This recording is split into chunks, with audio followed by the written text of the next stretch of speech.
We are now live, sir.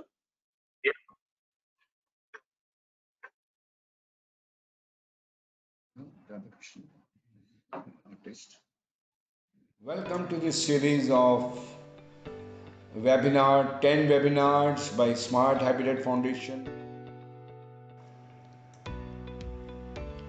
Smart Habitat Foundation is an excellence for art and architecture and for human settlement, initiated by Creative Group and Professor Charanjit Shah.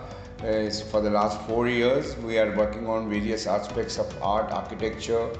We have various debates with students of architecture and teachers of architecture colleges, so that the interface between the practice of architecture and the teaching methodology could be understood. We have various like Indo-Russian conclave, and it's like a global debates by global architects, and also allied professionals like PMC, project management consultants, construction management consultants, financial management consultants, quality management consultants, structural engineers, MEP, architecture, plus art and sculpture put together.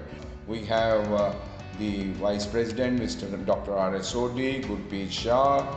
We have advisory in terms of more than 400 professionals, including various more than 200 head of the departments of School of Architecture, plus practicing architects, then the green consultants, structural engineers, MEP consultants. All the eminent personalities are participating in giving the advice in terms of creating green Indian sustainable architecture. And these are the glimpse of the various workshops we we teach the students for about 15 days in-house, and then they do the publication. So all these things are being done at Smart Habitat Foundation with the help of all my colleagues, architects, friends, and other professionals. Now we club with the ASSOCHAM gems. You see Mr. Pankaj Dharkar, Mr. Hiranandani, Mr. Menon, all are now clubbed together, including the support of ASHRAE, ISHRAE, even FSAI, and all those allied bodies are also coming forward, and we are having a joint platform and now created these 10 webinar discussion on various elements of building industry in terms of creating that sort of an understanding, so that we have the interface between all of them together. These are some of the publications we have made for publication for evolution of steel. We have also done on smart city planning, and that is all what we do. And now we hope for a very large platform with ASSOCHAM and Smart Habitat Foundation to take it further. Thank you very much. Thank you so much. Thank you so much, Charanjit ji. Thank you so much, ASSOCHAM IT team. So once again, myself Neeraj Arora. I'm Senior Director at ASSOCHAM and look after the GEM Green Building Certification Program of ASSOCHAM. Myself, on behalf of ASSOCHAM, GEM Council and Smart Habitat Foundation, I would like to welcome all the attendees and our eminent speakers. First of all, I would like to use the word Jabardast response from the audience, that on every Wednesday or Friday you join us for at 4 o'clock for listening to this wonderful series of webinars.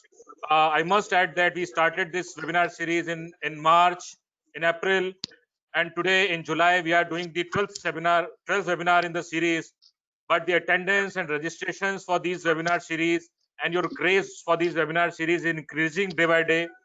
And I would like to share that today we have crossed 600 attendees. So you can imagine that Wednesday is a working day, and at 4 p.m. we have got 600 attendees, those who are listening to this elite program. Today, friends, is a very, very special day for us, as Professor Charanjit Shah Saab is our guru, and today we have the guru of Charanjit ji, Professor Ram Sharma ji, with us, sir. We welcome you on behalf of ASSOCHAM Green Council and Smart Habitat Foundation, sir. We are really honored that you have made possible to be present here and you have increased the level of our webinar today, sir.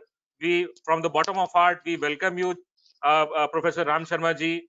Today we have excellent panel, I must say, because all the speakers have more than 30 or 40 years of experience. So today, in next 1.5 hours, you will get to listen the 30 years of their experience. So be with us, stay with us, and you will see that this is going to be one of the finest webinar we ever had done in last 3 or 4 months. So today we have with us Professor Charanjit ji, Professor Ram Sharma ji, Mr. Pankaj Dharkar, Architect Nilanjan Bhuval, Mr. K.C. Radhakrishnan, Professor K. Jaisim, Architect Sujata Kohli, Architect Sumit Ghosh, Architect Vikas Bhoskar, Architect Mukul Goyal ji. So you are next 90 minutes, you are going to listen to their last 30 or 40 years of work experience.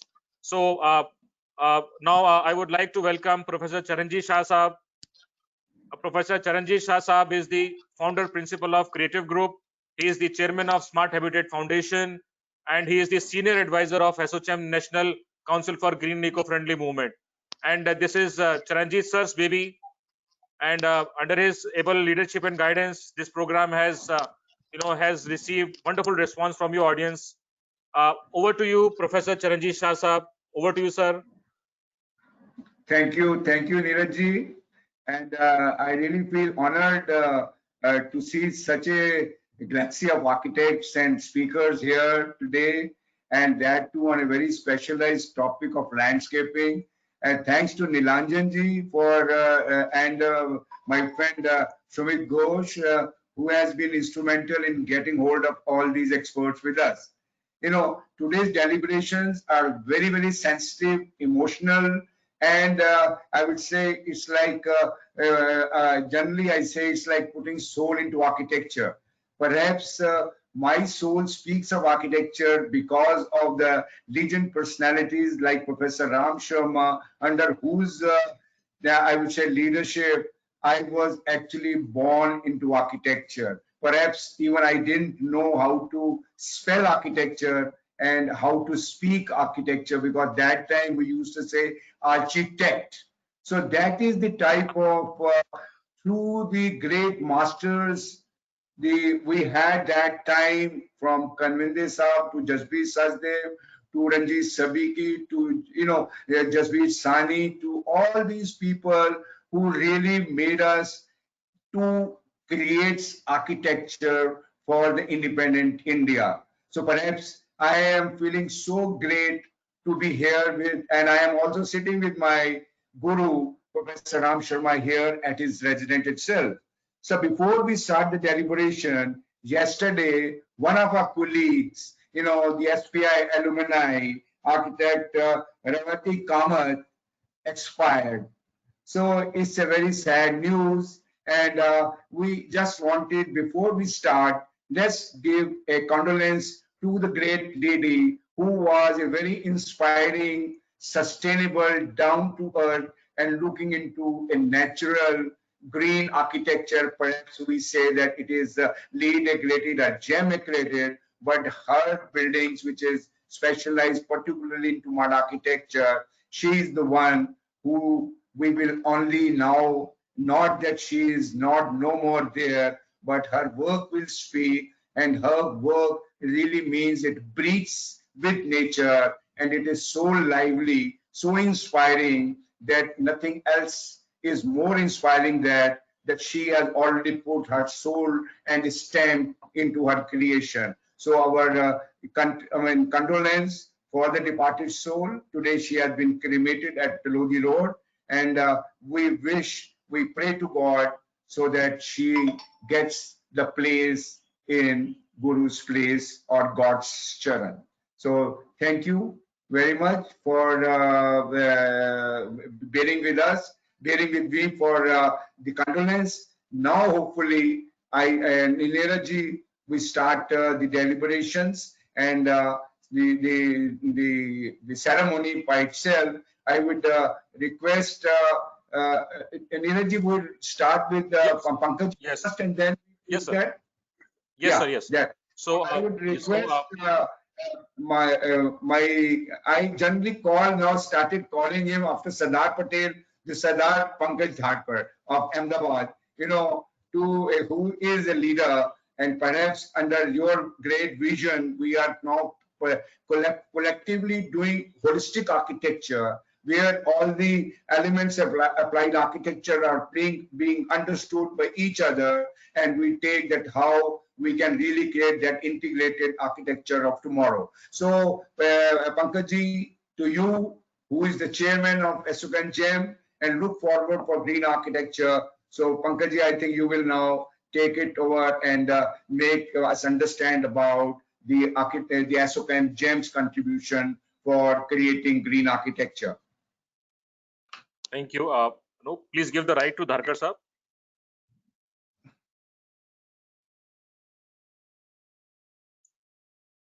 So good evening, Charanjit Singh ji. I think it's a great delight for me to be present here with eminent landscape consultants of this country.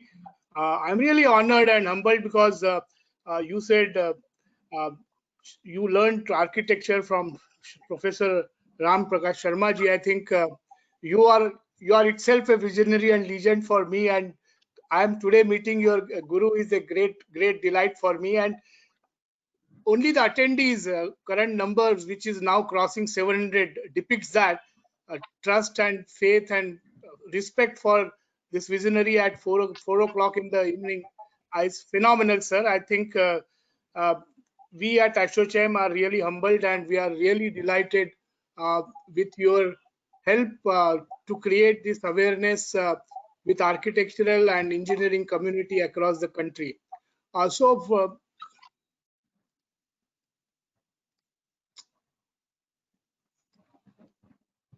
So friends, I'll take just few minutes to explain you about ASSOCHAM GEM certification program. The GEM certification program is under ASSOCHAM. ASSOCHAM is a body with 400 chambers across the country, started in 1920, with currently more than 4.5 lakhs members, and we are working towards creating a conducive environment of India's business and compete globally. Currently, the ASSOCHAM is headed by Dr. Niranjan Hiranandjani. He's an eminent builder and also a prominent personality in the country.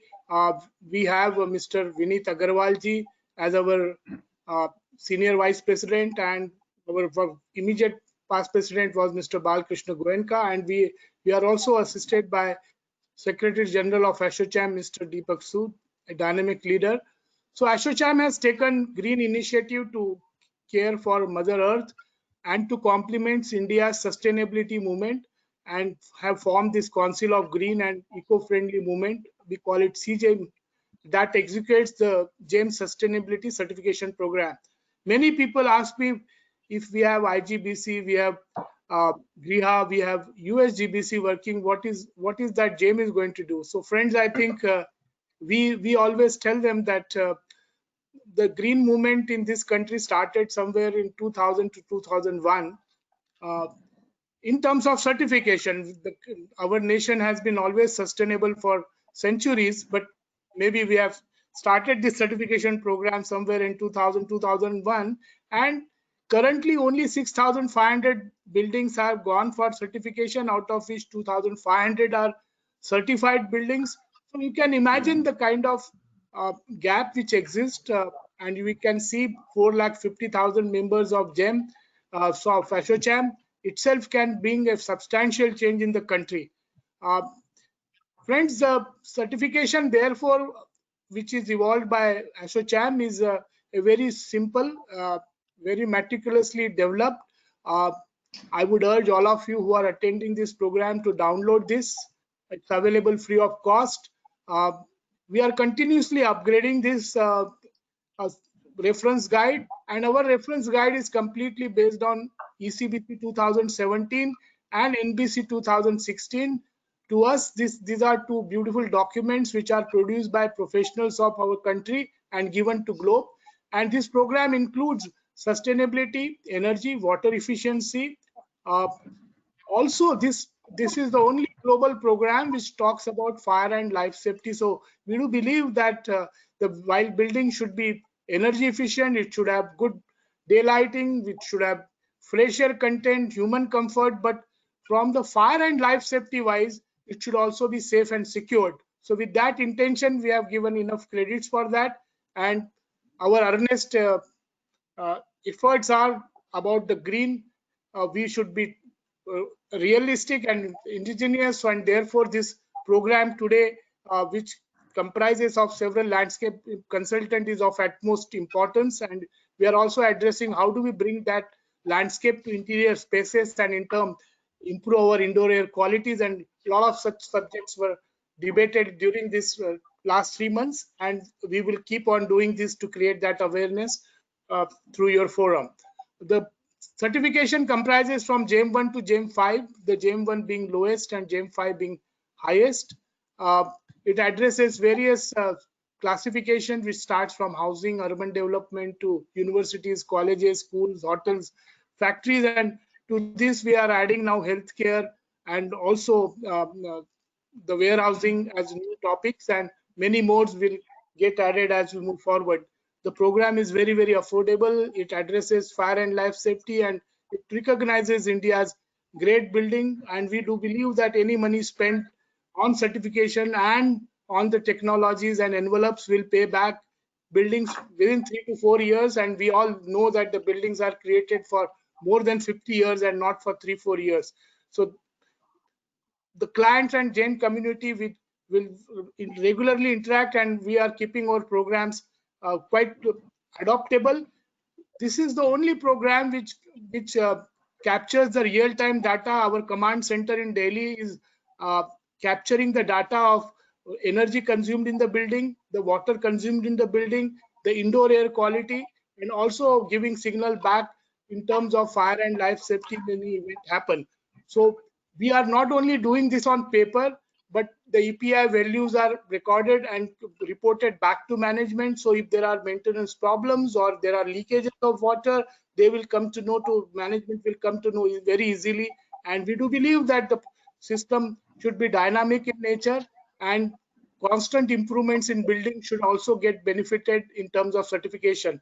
We are working with various associations, like today's program is happening with the Smart Habitat Foundation.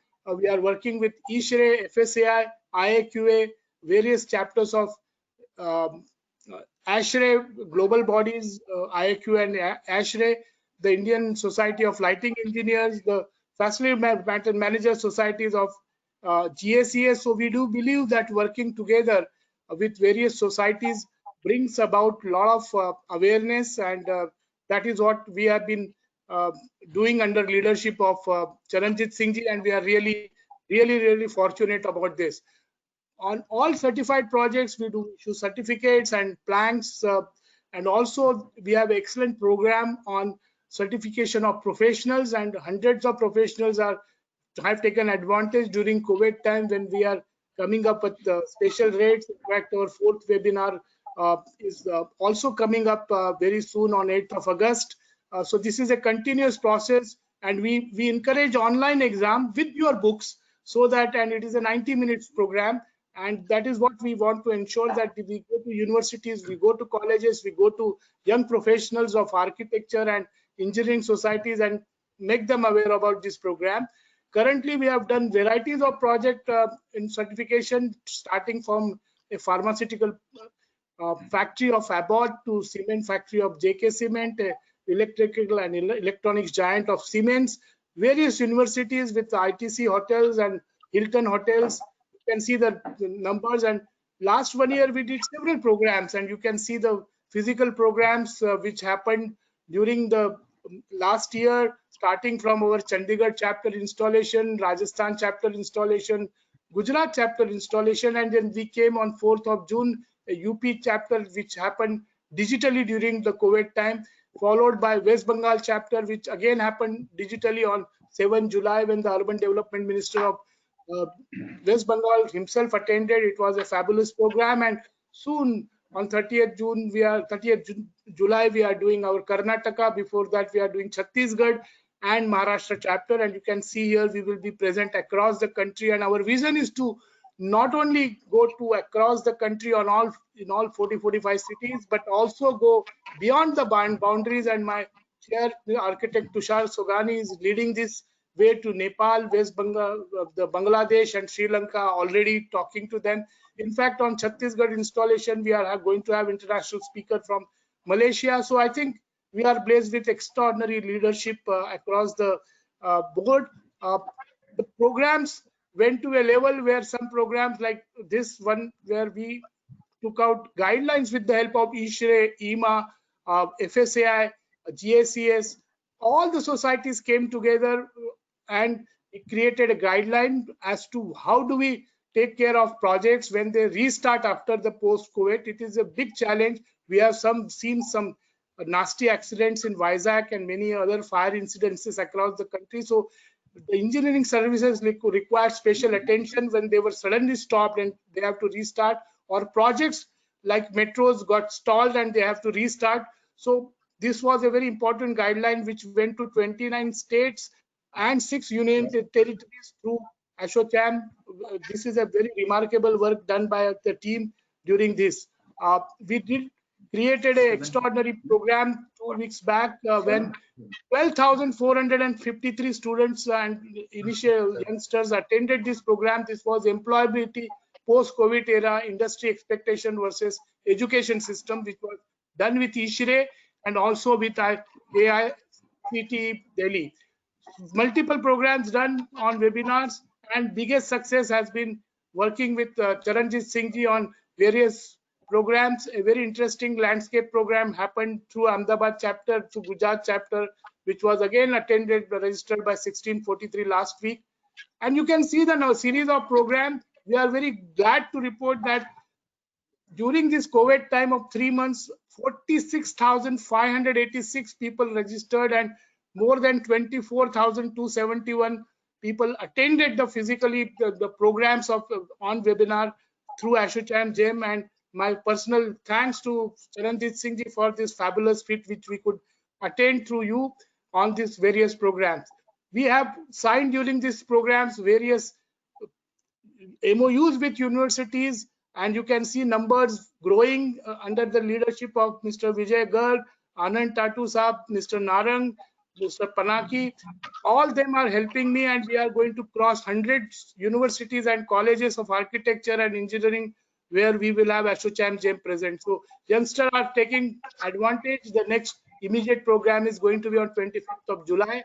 New urbanization post-COVID-19, which is being the chief guest and master speaker is going to be architect Vijay Varghia, who is the chief town planner for Jaipur, Rajasthan. So several programs coming up, friends. This is our centenary year. We started here with this great program with 5,000 plus attendees at Vigyan Bhavan, and let us come together to take a pledge that create a green and environmentally sustainable country. Let us join hand with our Prime Minister. So once again, thank you so much, Charanjit Singh ji, and I'm really delighted to see Mr. Sharma today in our program. Thank you so much, sir.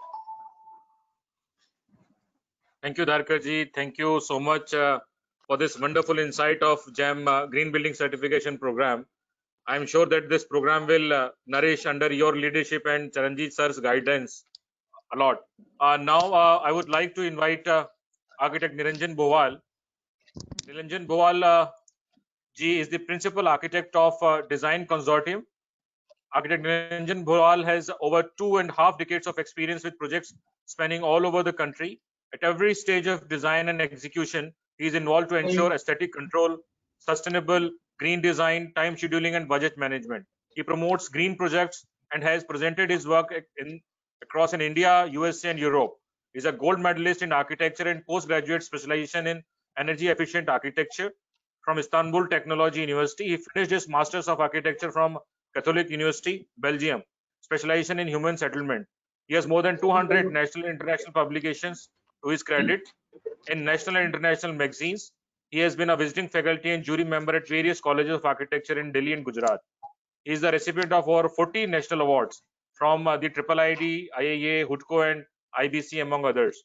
So, Architect Niranjan Bhovalji, over to you. Now you are going to, run the show. Over to you, sir. Thank you. Thank you. Thank you, Neeraj, for the introduction. And good evening, everyone. Good evening, all the viewers. And it's a great honor for me to moderate such an elite panel of artists, architects, sculptors, landscape architects. Some of them have been my teachers, mentors. Some I have had the privilege of working with, and some are my contemporary colleagues. So this subject is very interesting. Humans are intrinsically a part of nature. We all know that. The subject of integrating landscape with the form and fabric with the built form is quite intriguing for me. And as I see it, designing is nothing but putting a built form within landscape. And it is not really landscaping around a built form. Architecture is placing a habitat in nature and not really shaping the environment around the built form. And a great landscape is one where the nature blends in with the architecture, where we can walk, we can maybe bicycle, pick up a fruit, run through the trees, bask in the sun, read under the shade, hear the stream flow by, swim, listen to the birds, sleep, or even work by the lake. And as all our eminent panelists, they will be sharing their works and views, we will be able to experience the spaces that they have created with all our five senses. With all our senses, the visual, the auditory, the tactile, the olfactory. And we have just now we are going to see some of Professor Ram Sharma's projects also. And it will be a privilege for me to introduce Professor Sharma to all of you. Of course, he needs no introduction, but still I would like to tell you all that Professor Sharma, who's a practicing landscape architect and academician, he's gratefully acknowledged for starting a short-term course in landscape architecture at SPA in 1968, which went on to become a full-time master's program, what we see today. He has imparted knowledge for over 40 years, including a 4-year stint as head of the Shushan School of Architecture in Gurgaon. And then he was also chairman of the Executive Council of the School of Planning and Architecture, Delhi. His prestigious projects include urban spaces of the Nehru Park, the Connaught Place, the Pragati Maidan for Asia 72. He's also done the Hamsadhwani Theatre in Pragati Maidan. His other notable projects include the Kalka-Shimla Highway, Western Express Highway in Mumbai, the Rashtriya Manav Sangrahalaya in Bhopal, the Yamuna Sports Complex in Delhi, and the official residence of the Lieutenant Governor of Delhi, that is the Raj Niwas. And his service to the nation as a member of the apex body of the Andaman and Nicobar and Lakshadweep Islands. And he's also been a member of the Delhi Urban Arts Commission from 1980 to 1986. He was also inducted into the Indian Institute of Architects Hall of Fame in 2012 for his outstanding achievement in the field of architecture. So right now, I think Professor Shah would like to felicitate Professor Ram Sharma, and Professor Shah has been working very hard to bring Professor Sharma to all of us on this forum. He's logged in from his house, set up the the net and everything, the link, so that Professor Sharma can share his vision, his few words with us. And we would like to present him with a plaque and a scroll and a shawl. And there is a small video that we have made of the presentation which Professor Shah did in the morning. Let us run that, Neeraj. And this is felicitating Professor Sharma for his meritorious contribution to the profession and academics in the field of architecture. Thank you, sir, and thank you so much for being part of this webinar. After the video, sir. Anu, please run the video.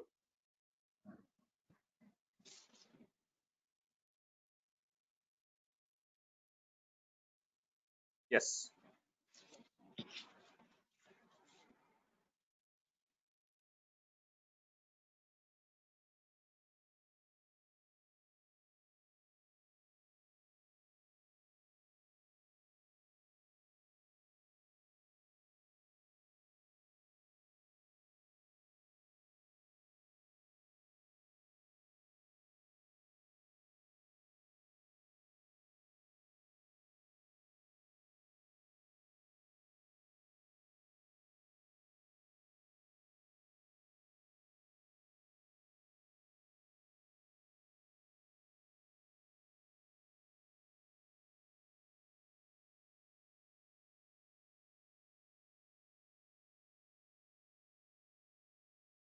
more than 6 decades of his practice and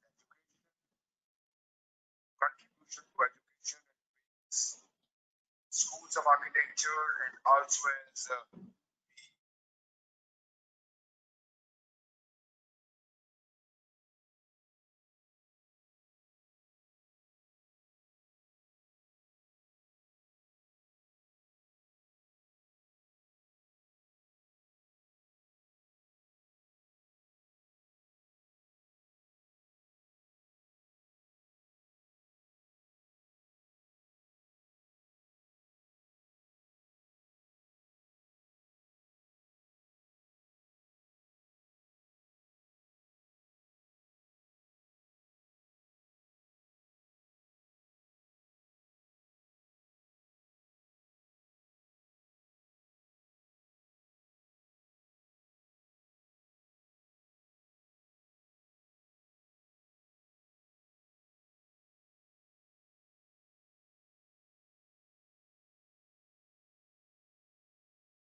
जो भोपाल में Shyamala hills पे स्थित है, हमें देखने का, जानने का, अनुभव लेने के कई अवसर।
Thank you. Can you unmute me?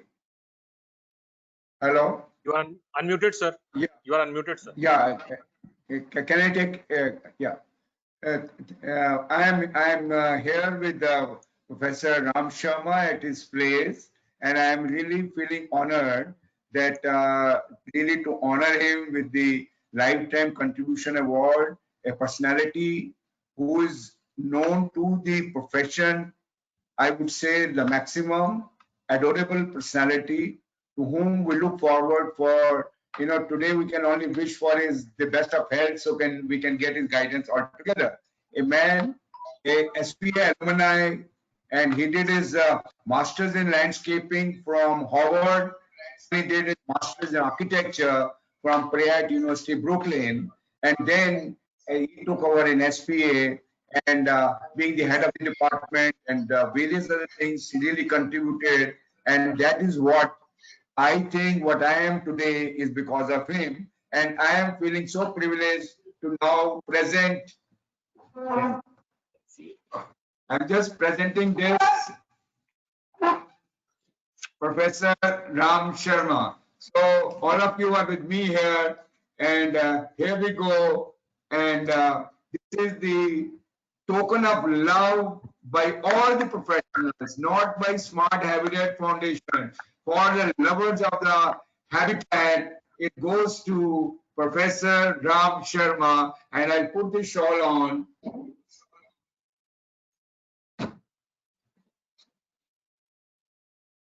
Yes.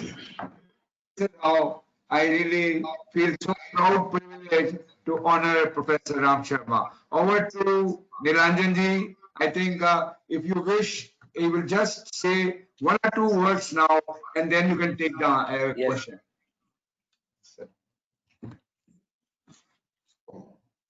Sir, we would love to hear you some few words. Anup, we would like to see the video of Charanjit ji. Please take the control back to you. After his speech, please give the control back to me. Anup? Yeah. Yes. Please, sir. Yeah. Well, for me, I must say it's a very moving moment. Not so much having been awarded this honor, but to meet all of you who I haven't met for a very long time, and to meet Charanjit, who I haven't met for a long time. It's a great pleasure. It's a great pleasure. This award. I'm thankful. Yeah. Now, Nilanjan ji, you can please take over for this the webinar session and ask your questions. Yes. Yes. Uh, So, well, it's not really a question, but Professor Sharma, it would be really nice for all of us here to know that how has the approach towards landscaping changed over the last 6 decades of your practice? You know, many of us were not even born then when you were actually practicing. So how do you think the whole the approach towards landscaping has changed and the whole practice of landscape architecture? So I go back to the 50s.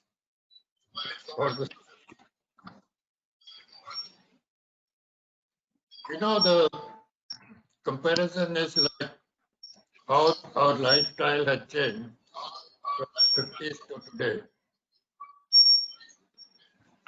60s, when I started my practice, I had to wait for 3 years to get a telephone connection.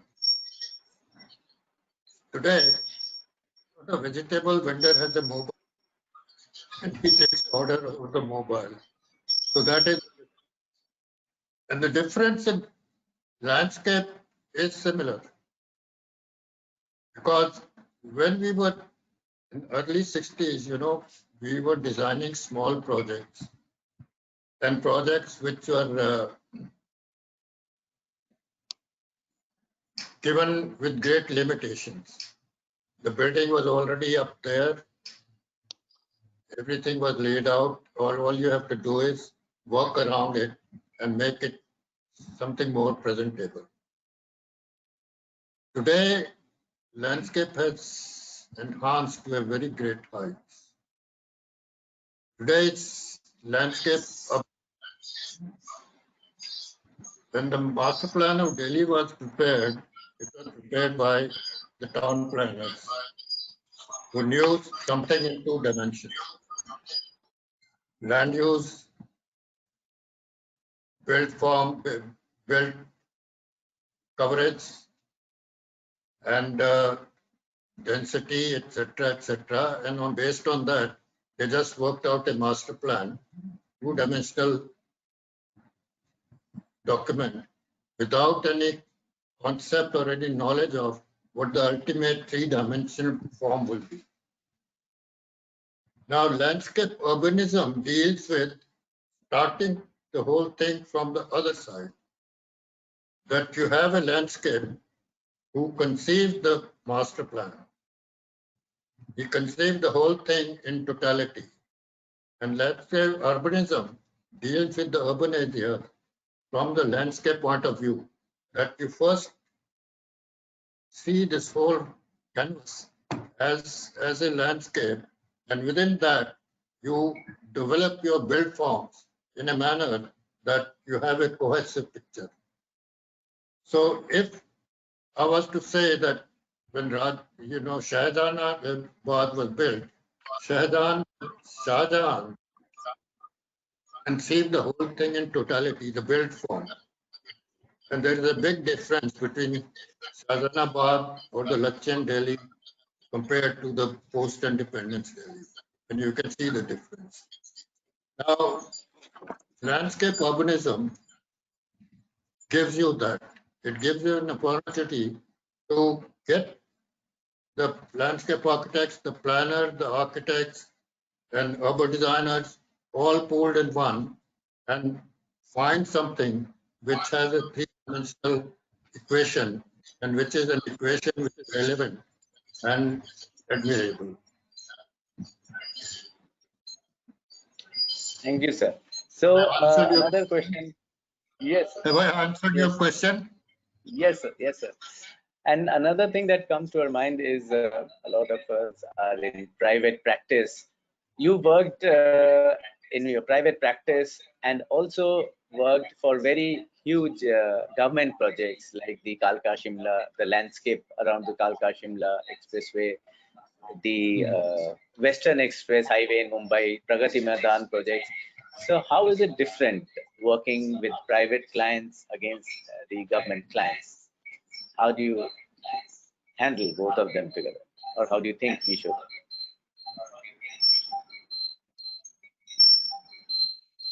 There is a big difference. When you are private, when you're working for a private client, the private client treats you at a professional level. And he respects your expertise and he respects you as a professional. And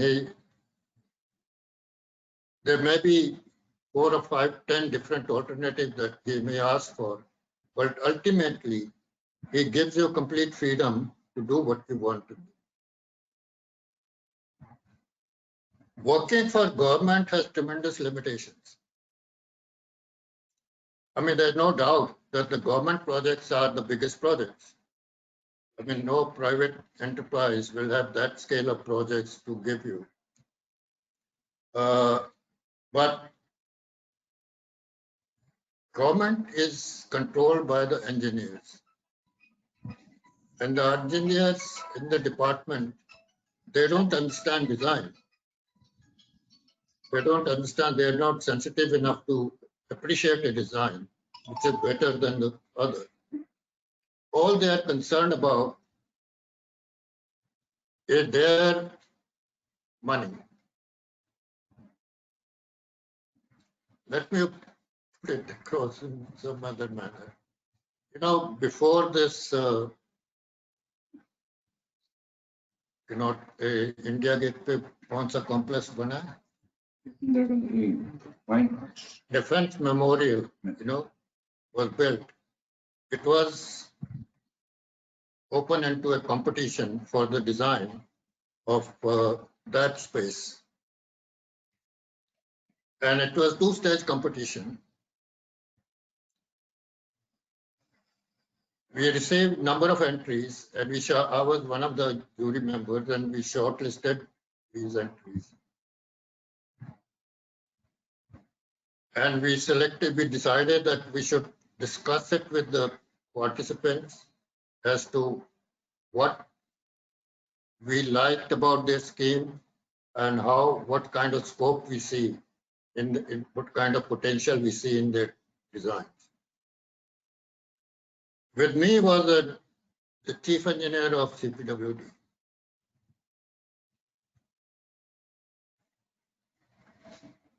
He talked, his whole emphasis was maintenance. He wanted the design to be such that it can be easily maintained. Now, if you curb the designer in that manner, you curb his talent. And I couldn't stop but tell him, I said, look, don't listen to him. Given to him, He liked the whole area paved. So there is no problem of maintenance. Now, this is one problem. As I said, they're not sensitive to design, that they're not able to comprehend what you trying to put across. The second part is that they control you, they limit you, and at times they don't give you complete freedom to work as you would like to. Because they put a lot of restrictions like this maintenance and budget and area, this, that you're not able to work with them. More than that is, government doesn't like to pay you. The minute you ask for money, they make life difficult for you. It's I had a number of projects where I had to walk out because ultimately I said enough is enough. In fact, I closed down my office when I did because I said, what am I doing? All I'm doing is going to these government people, trying to squeeze some money out of them so I can pay my staff. So I told my staff, I said, look, I'm closing down in 2 years' time. You better find yourself a place and I'll help you find a place. And I did that and I packed because I thought I was not going to do that. And compared to that, you have an independent private enterprise. It's a pleasure working with them. Not only the freedom you enjoy, but they appreciate what you're doing, and they encourage you to put in your best, which is a big difference between the two clientele.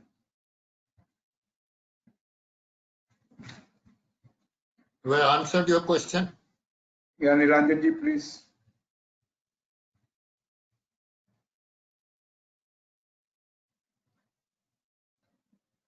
Speak now.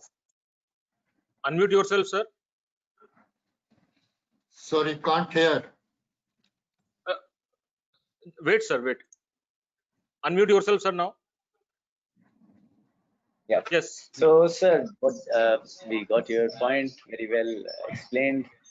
So, do you think there is a middle path, or how should we handle the government projects, or how do we sensitize our clients, our government clients? Is there a middle path? Because there has to be, the bigger projects are unfortunately a opportunity with the government. So, how do we go about it? आवाज ठीक नहीं आ रही कुछ आवाज ठीक नहीं आ रही. So, sir, I'll repeat my question. Do you think there is a middle path, as you said that the bigger projects are with them, and we all do struggle with the government project, and on the other side, of course, private practice with private clients is much more enjoyable. But is there a middle path, or do you think it's still going to change, or there is a way that as designers we should be able to sensitize the government or their engineers or the bureaucrats so that they see the value of designers' creativity? No, it will change. I don't think it will stay like that, for various reasons. One is that not every bureaucrat is the same. There are some bureaucrats who are much more intelligent and knowledgeable than other bureaucrats. There are some engineers who are much more cultivated than the others. Now, it is time that you'll get bureaucrats who understand what design is. Let me give you an example of the Pragati Maidan.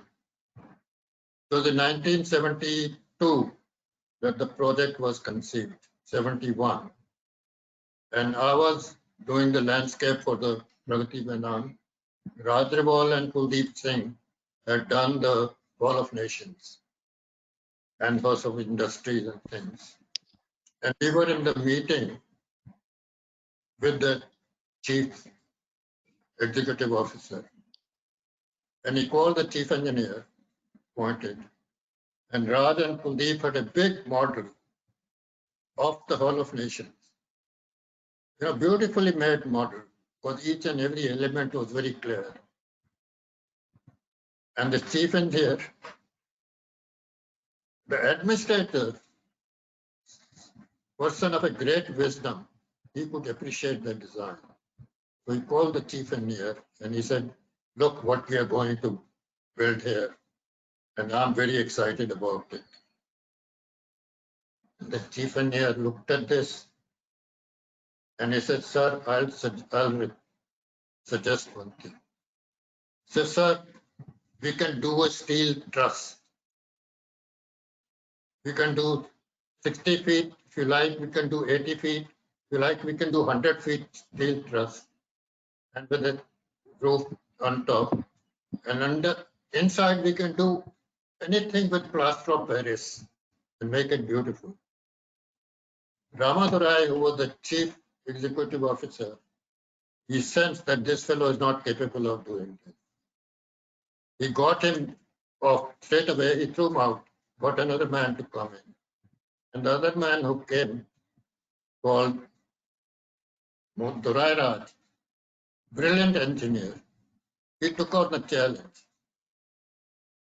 And the team of a good bureaucrat and a good engineer that made that thing possible. I give this example that Hall of Nation was created of 3 Rajas, Raj Rival, Mahendra Raj, and Durai Raj. Durai Raj was the engineer. Now you will find such people in the government and gradually it will improve. The other thing which I think is that ISOLA is doing quite a bit of public relations with the government. You know, they're trying to get the government to come around and try to commission more and more architects, landscape architects in good order. Now, once these projects are implemented, these engineers are able to appreciate that. And once that happens, you'll get much more participation between the government and the private landscape. Have I answered it?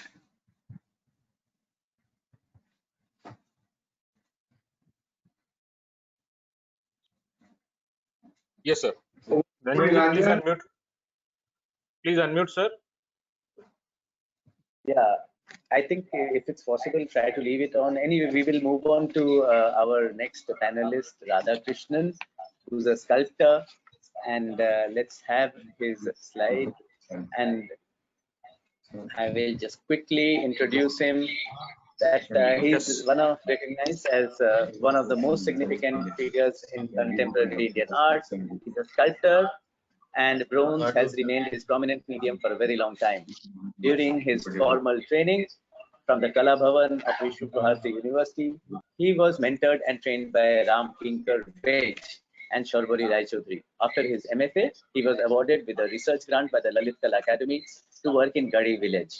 He has more than 15 solo works at National Gallery of Modern Art, the Centre, the Beaux-Arts, the Les Perroques, Bessour in France, the Lalit Kala Academy, the Birla Academy of Art and Culture, among others. His works have been exhibited at several national exhibitions in New Delhi, the Triennale, the Salon International, and in Paris, and several shows all across the world. So welcome, Radhakrishnan. We would love to hear you and about your works. And Neeraj, can you run the slideshow while Radhada will speak from here? Yes, yes. And I'll request you to keep your presentation to maybe 5-6 minutes. We're running a little short of time now. Yeah, go ahead.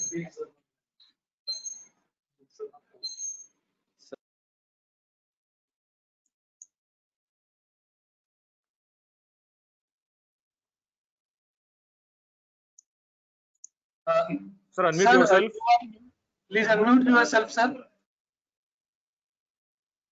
Radhakrishnan ji, unmute yourself. Yes, sir. Can you hear me now? Yes, sir. Oh, it's great. Yes, sir. Yeah, maybe there is not much to hear anyway. I would be showing something actually than hearing something from me, because it's like, I'm so happy to be, to be a part of this panel and having a chance to sort of introduce my sculptures. And well, I'm in the good company of many architects. And well, you know that why I came to Nilanjan here to share his space to sort of show my work. And I was listening very carefully about Mr. Sharma explaining about the kind of difficulties dealing with government or private, or what were the kind of difficulties even sculptors do. And I think this is a platform for me to share some of the experiences that I had while installing sculptures in the open air, in the landscape, and different parts of the world. So while I remember, this image is not coming very well. I don't know why. Yes, good now. See, I started working on the open air sculptures for quite some time, and the idea of doing open air sculptures came from my master Ram Kinger Bej, who took to doing large sculptures in Chandigarh in 1930s.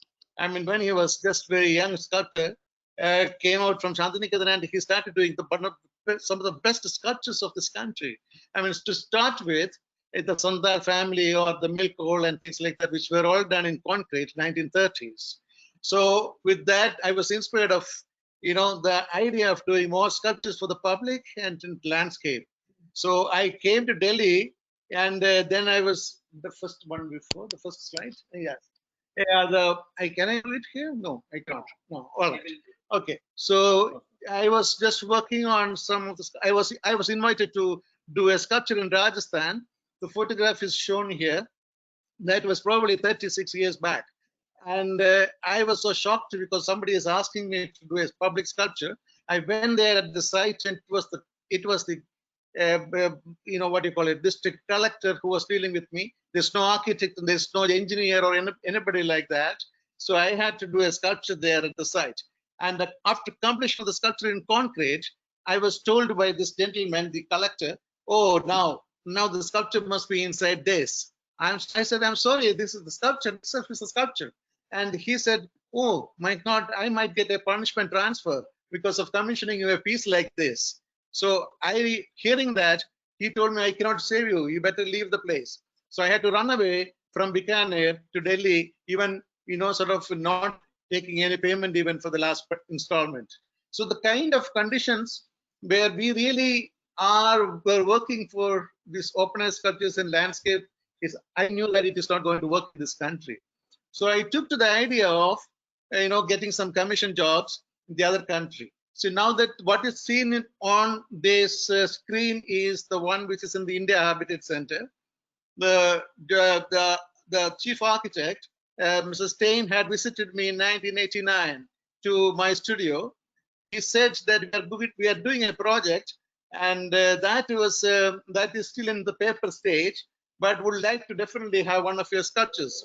So then I did that sculpture, but that was chosen. Then a year later, in 90 or 91, a purchasing committee came. Even Shumitda is here, Shumit Ghosh, and some other members they came to my studio and bought that sculpture. And the building was not seen, the site was not seen, but the sculpture was to be installed. But it was in the storage for many years, and after completion of the building, the sculpture was installed. So I am afraid the sculpture is not done to the scale.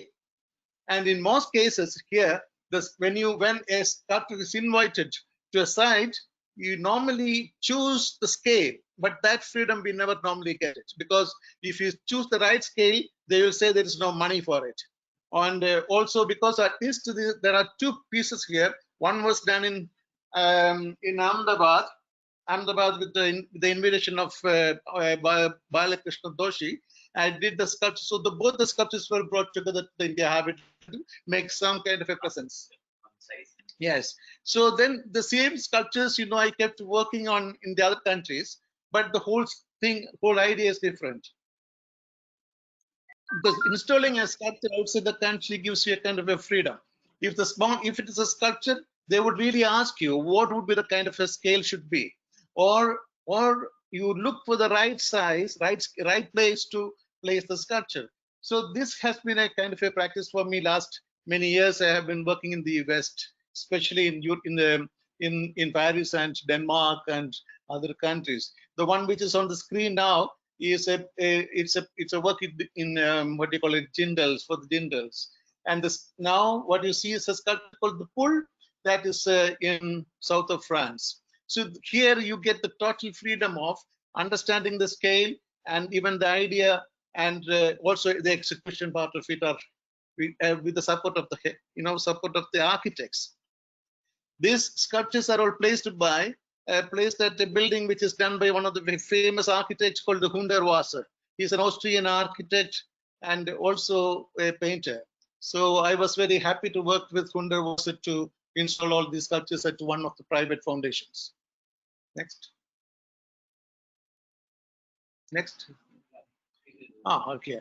All right. So, this gentleman has this. You can see the Hundertwasser's ceramic pillars and things like that, and a series of sculptures. I think he has a collection of around 35 sculptures of mine at various sites in the very huge site it is. It's a very large foundation where I even sometimes when the sculptures reach at the airport and then you bring it to the site, and then only he gets to see the sculptures even, because I had that kind of a freedom. Because getting a freedom for a sculptor is most important than somebody sits on your shoulder and dictating what is to be done. So whether there is an architect involved, whether it's a Western or an Indian, sometimes it become a problem. So in most cases it's an advantage. But here, like one of the sculpture I did for the Garden of Five Senses, working with Pradeep Sachdeva was a very good experience. Probably that was the first time I was told to do a sculpture for India Delhi site, which I enjoyed doing it. And there are many other series of sculptures that you can see somehow. Yeah.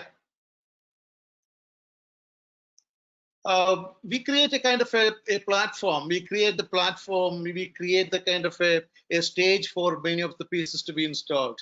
And sometimes there's an existing platform at whatever height it is, then you install it. Sometimes you really decide what should be the kind of. This is sculpture again installed in the Provence in France, because working with the architects outside the country was giving much more breathing space for us. And here, if the architects are sensitive people, they really are very good with the clients, but when it comes to sort of convincing a client, they are not so capable of that.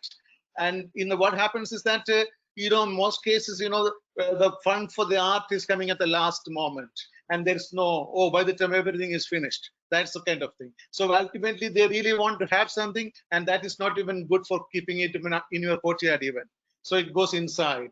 So whoever wants to do something in the open, it becomes a kind of a, it never worked for the art, between architects and the sculptors in India, many cases. I'm talking about the time that I am here in Delhi for the last 45 years. And now this is a project that I have done in Baroda, and working with Karan Grover, architect. Yes, but then again, I had decided, what sort of pieces were to be placed and things like that.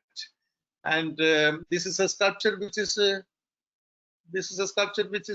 the Chagos in Shantiniketan, where I studied. I was given a right choice, a right site for installing a large bronze sculptures.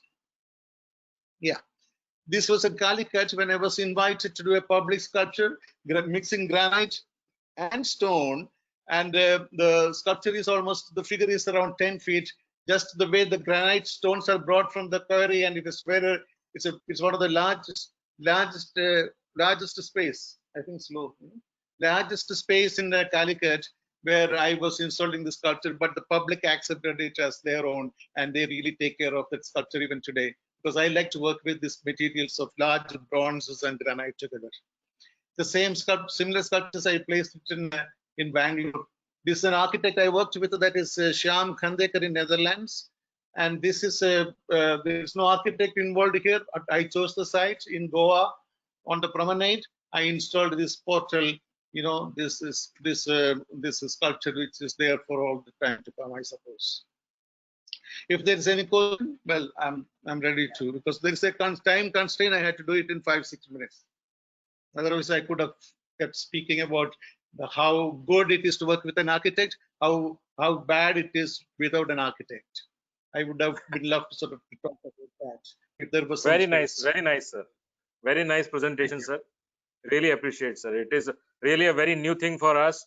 I mean, we are looking architecture from buildings point of view only, but this is a new phase of architecture for us. I'm an engineer by profession, so for me, I mean, Thanks. now onwards, I will look at such things from that perspective, sir.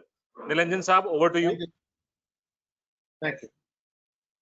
Thank you. Yeah. So, Radha, one question that comes to my mind. Beautiful. Your sculptures are almost poetic. But why only bronze? You have a lot of modern materials these days. You have all kinds of polymers, you have metal, stainless steel, you have glass, you have plastic. Why only the most traditional metal, bronze? Yeah, it's a very commonly asked question to me in many places because I travel around, I meet students, and I get the same question, why bronze? And the reason is that you know, to be modern doesn't have to be working with modern materials. You can still be modern even by being, you know, involved with, you know, traditional materials of stone and bronze and things like that. And also one of the main reason for me to take up this bronze is my sculptures are very airbound and a very huge volume that is in the air, evoking a kind of a lightness, and which was intended to be. And I don't think that any other material that can give me to that scope of the very minimum contact and then thrown, you know, the whole volume in the space, because the bulk that I am standing here and the one on the rooftop, the entire building is bronze that you see here, and that is around 10 feet, that figure, and around 1,000 kilos of that one figure it's weighing. And that could be possible. I don't know whether any other material that can give me that scope to work with. So bronze is definitely the material for giving, you know, this lightness. Though it is a heavy metal, it doesn't make you feel uncomfortable. It's really when you stand in front of that, even the posture is standing on the arms, but you are not uncomfortable for looking at it. It's a kind of a comfort level, a bridge that is being built. And I think bronze gives you that scope. Yes. Thank you, Radha. And this is really nice to see how you have really exploited the material, how mostly flying your sculptures. Yeah. And now should we move on to Jason? Thank you. Thank you so much. Nilanjan ji, yeah, now you are unmuted, sir. Yeah. Yeah, so thank you, Radha, for that nice response. And as we can see how you have exploited bronze to its fullest extent. Some of all the figures are flying in fact, and some of them at 90 degrees just tied to a pillar with their hands. So Jasim also is, I mean, one of our mentors, and Professor Jasim, he completed his education in architecture in 1966 from the Madras University before working with L.M. Chitale and Sons. Inspired by the writings of the legendary Ayn Rand, he started Jasim Fountainhead in 1970. The practice grew, winning a national competition for Cochin Stadia and President's nomination for Small Industries Pavilion and the prestigious Taj Fisherman's Cove. He also explored into new dimensions of the building industry in Muscat, venturing into spheres of import and distribution of building materials, running scheduled contracts to running a stone crusher and fabrication unit in addition to consultancy. After returning to India, he set up base in Bangalore. His works have been published in international, national, and the state media, and he has made over 1,500 presentations on issues regarding architecture on international, national forums and the media. He also serves on the governing boards of various national and international organizations and taught in various schools of architecture. He has also won various awards, the JK Award for Architect of the Year in 1992, the International Gold Star Millennium Award at the International Conference on Indo-Nepal Friendship, the Lifetime Achievement Award for Outstanding Performance in the Field of Architecture by PAA, and the Award for the Best Commercial Architecture, among others.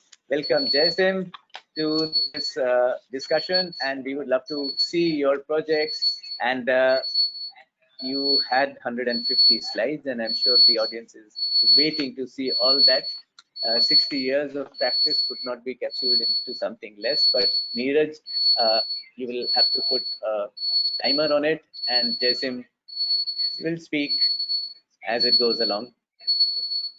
Sure. Yeah, you can I'm keep ready. moving the slides. Yeah, I'm So ready. Jasim, all yours.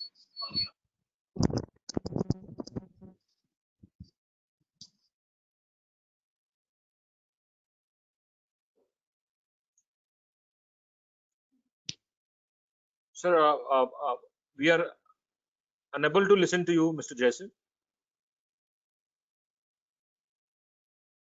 Are you well connected? Please unmute. Yes. Anup, what is happening?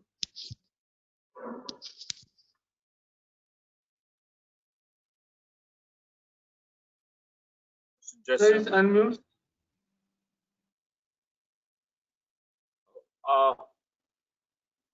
have they selected audio, computer audio?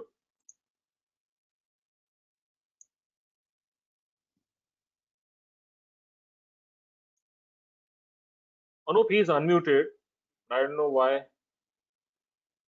So maybe sir को audio setting में जाके एक बार no audio then select computer audio करना पड़ेगा sir. यार वो तो मुश्किल हो जाएगा. Yes. Mr. Nilanjan, can we?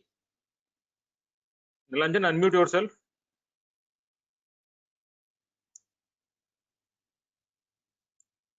Yeah. So Jasim, what we'll do is we will run the presentation. This needs very little explanation because we have titles after a few slides, and I think we should be able to make out from that. And Neeraj, just run the presentation, and then Jasim would be happy to answer the questions that I have for him, which is based on this presentation anyway. Yes. So presentation Jasim, is you can running. I hear- think. Yeah. Presentation is running. I think we can see the presentation. And meanwhile, Amit, please call Mr. Jaisim and ask him to select the audio from the control panel. Meanwhile, his presentation is running. Yeah, it's stopped right now. Yeah, it is running now.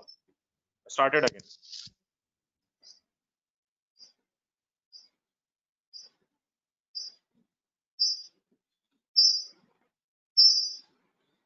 Yeah, it is moving now, right? Yes.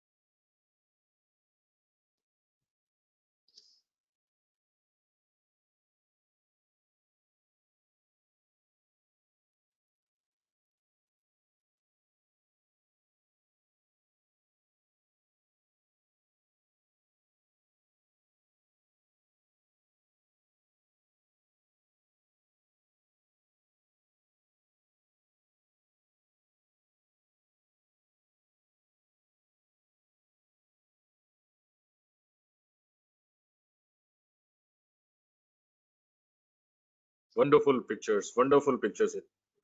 These are out of imagination. I must say. It's amazing.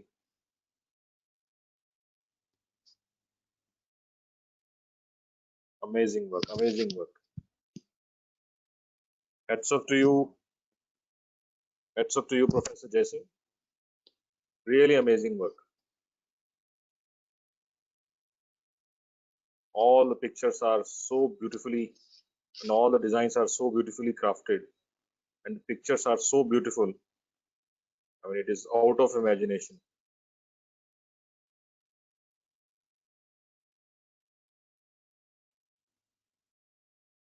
These are called the real sustainable and green architecture.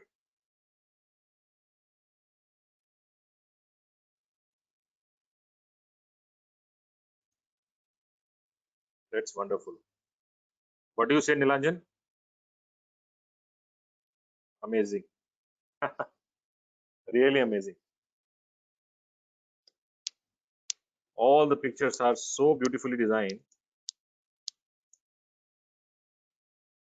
Amazing. Lanjan, what do you suggest? I mean, see what is what the architecture has become now. I mean, we are just using glazing and we are just copying the designs in one to another building. And in these pictures, we can see that no two pictures are same. Both the, I mean, And it's all the not, pictures are, it's a different approach. Yes, he takes yes, to a very natural kind of landscaping, as if things have just grown on their own. There's nothing. It's not yes, manicured, and yeah. there's no human intervention. It's just letting nature grow around the face, or I think rather, we the architects and engineers have destroyed our ancient design and architecture and all those things.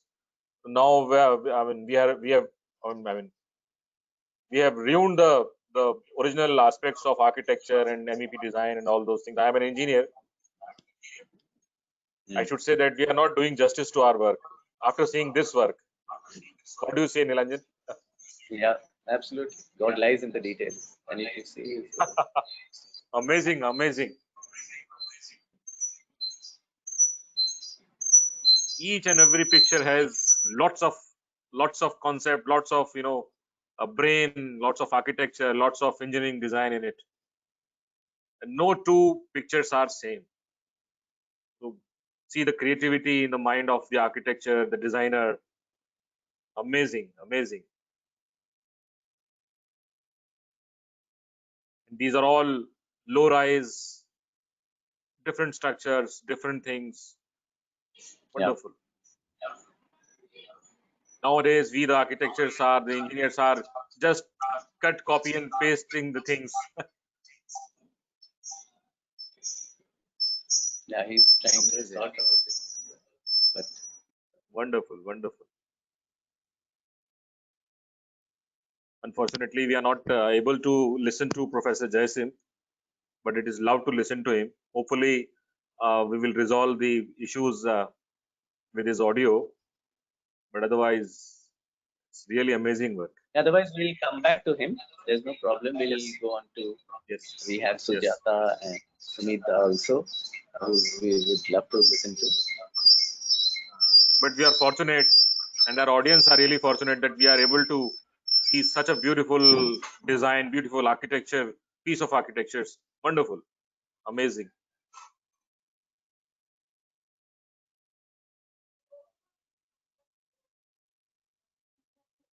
See, all the designs are so different with each other. No repetition of design, no repetition of work. Each and every concept is so new, out of imagination, that a single mind can have such a creativity. Amazing,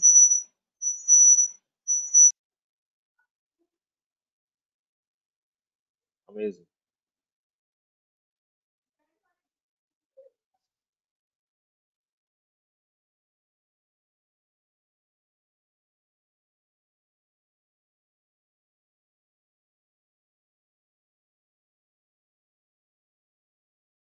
So this is actually putting a building around nature, and not really making you feel that you've designed something and put it there.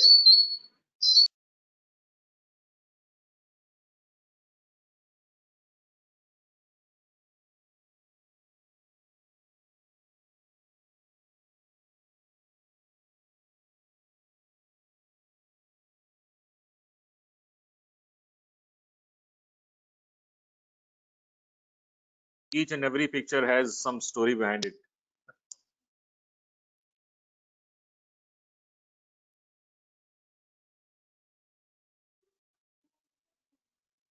Imagination to innovation.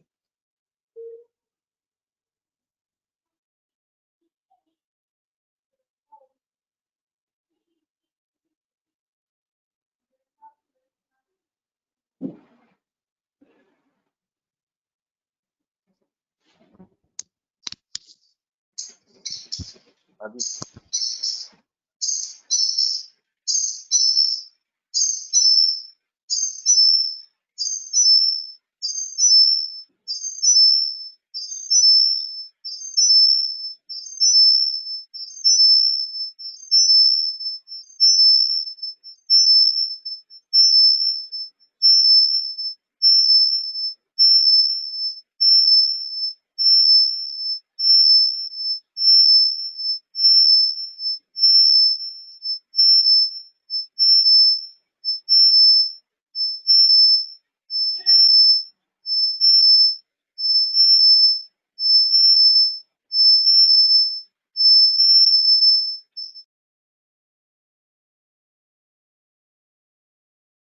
Nilanjan, I think you should you have to switch off the laptop of Radhakrishnan ji, or we are listening to some voice in your audio.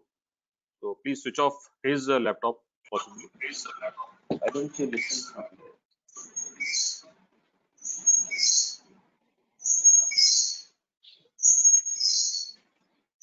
That sound is coming from that.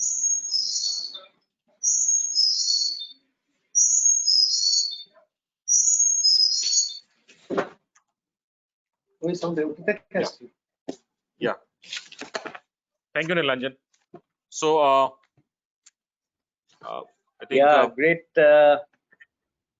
Yes, I hope, Jaisim, are you able to hear me? But let's see if we are able to hear you. Otherwise, we come back to you. We all loved your presentation, loved your work.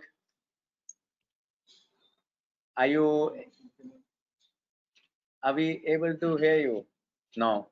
I'll come back to you in a while. Jaisim, yes, I think perhaps you would like to, maybe you unlog and then log in again when we come back to you. yes. So Can we go on to Sujata? Jaisim, we will come back to you. Maybe you can log out and then log in again and see, because you were fine in the beginning. It was fine. So why don't you log out and log in again? Yes. Yeah, I think we can move to Yeah, just log Architect out Sujata. of the laptop and then log in again. It should be okay, because it was working in the beginning. So can we have Neeraj? Can we have Sujata's presentation? Yes. Yes. And her introduction. Yes, it is there. In a minute, Yeah. it will be there. So Sujata Kohli has an academic background in landscape architecture from SPA New Delhi and a diploma in landscape conservation studies from Centro per la Cooperazione Tecnica Internazionale in Florence, Italy. She has been a visiting faculty to SPA New Delhi and Shushan School of Architecture, Gurgaon. She's also the managing director of the firm IPDM Services India Private Limited since 1989, of landscape and environmental planners and architects. They have successfully handled an extremely comprehensive range of projects, including embassy landscapes, industrial townships, hotels, hospitals, institutional buildings, commercial complexes, roadside landscapes, bridges, and landscapes conservation, as well as development of riverside areas and mine areas in India, Nepal, and Pakistan. The group is also attached with the World Bank projects for infrastructure works in India and Bhutan. So can we have her presentation? Yes. Would you like to control it, Sujata, or you want Neeraj? I think just run it through. Just run it through. Yeah. I think the best is let this run through, and maybe you can ask me the questions you need to ask me. We'll do that, because the presentation is quite self-explanatory. You have nice drawings. I'm running it. I'm running it. Yes. Yeah. You can keep 3-4 seconds a slide. Let's move through it. Yes. Yeah. So true. Man and nature are indivisible.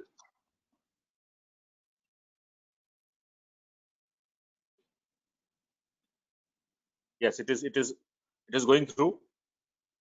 Yep. Yeah, it is moving. Yeah. Yeah. So, Ms. Sujata, if you want to speak, I mean.